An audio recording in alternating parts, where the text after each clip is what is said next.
Rise and rebuild.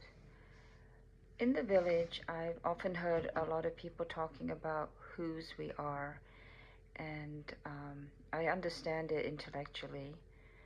Um, but I really got an experience of it recently during Miracle Money when we did a breakthrough with Kirk, where we talked, we discovered what our relationship was with money and how we felt about it. And then we had Jesus come into the picture and tell us something different from how we felt about it. And we were to go back as far back as we could when we had those feelings. And I was really surprised that I literally took myself all the way back to the day I was born. And I was born in Holland. My dad would go to sleep at 10 o'clock, and I was born after 10 o'clock, so he left the hospital left my mom alone there in the hospital with the Dutch doctors, and she didn't know the language. And I've always known that story, and then I was born and went home, I don't know, after a few days, and during I was born in 1958 in Holland. They were very, they had some kind of a child policy, or, with how to take care of infants, and it was all about feeding them every 4 hours. They didn't believe in demand feeding or picking and spoiling the child. So I don't know how much my mother followed that, but I was the fifth child, and she was all alone, far from home. So no grandmother, no support system. I know we had neighbors that offered to babysit when we went back home, but they didn't have kids. And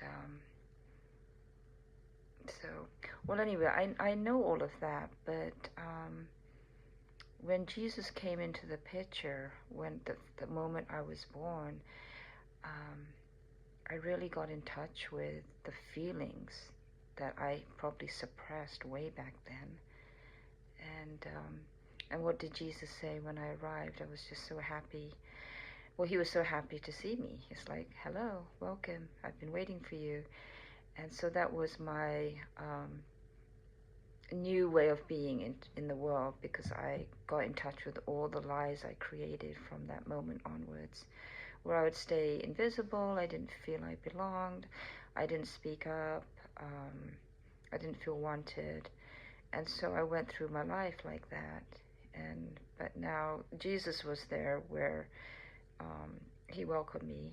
And so I started to rebuild my life based on that.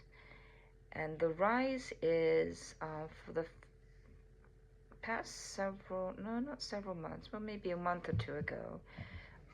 Well, like last year, I started experiencing some dryness on my feet. I don't know why, it just was dry. And then I started putting lotion on it recently. And what happened was the dry part would flake off, and it'd fall off, and sometimes I would just kind of flick it off. But then I noticed I was feeling, when I went to the authentic class, and they asked how we were feeling, I was feeling very peaceful, not really having thoughts and everything. And I thought I was being very peaceful and surrendered, but I wasn't. I was very numb. I was feeling very numb, and there was a lid on top of that. And so in addition to just flipping off the dry pieces of my foot, I was pulling them off and almost causing pain, kind of like what people do. I've heard about people cutting themselves so they can feel. So I thought, is that what I'm doing? I'm so numb, I can't feel anything, that I'm ripping these little dry pieces of skin off my foot so I could feel. And so that continued for a while, and then I told myself, I'm not going to do that anymore, because I'm stopping feelings from coming up. So today was the first day I told myself I'm not going to pick or scratch my foot. And so many feelings came up. And so I think they're continuing to rise, and I need to rebuild on that new story that I'm the child of the Most High. Thank you.